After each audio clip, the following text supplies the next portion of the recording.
Developing at this hour, the Jeffrey Epstein case. The Justice Department now releasing hundreds of thousands of documents in the Epstein case, including never-before-seen photos because of this deadline.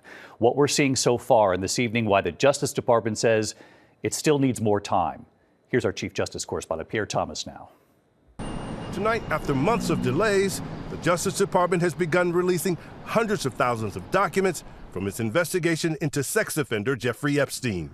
Came after Congress forced their hand, passing a law requiring DOJ to release the full FBI files by the end of the day.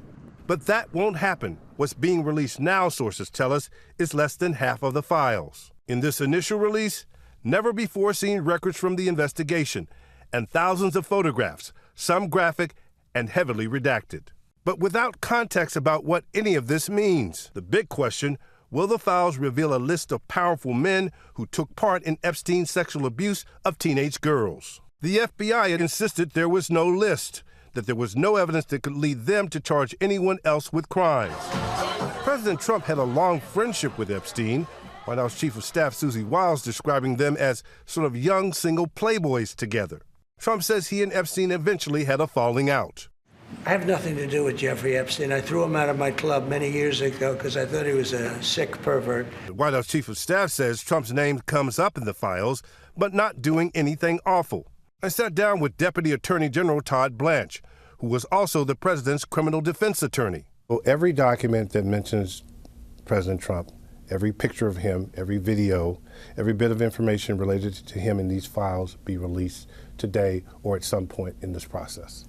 Assuming it's consistent with the law, yes. So there's no effort to hold anything back because there's the name Donald J. Trump. Trump has tried to turn the focus to Epstein's relationships with Democrats like former President Clinton. Today's release includes some never-before-seen images of Clinton and Epstein together. This picture of Clinton in a jacuzzi, and this one of him swimming with Epstein's accomplice, convicted sex trafficker Ghislaine Maxwell. But Clinton has not been accused of wrongdoing. In fact, the White House Chief of Staff told Vanity Fair there's no incriminating information about Clinton in the files, saying Trump was wrong about that. David, we should note that DOJ is deciding what to release and when to release it.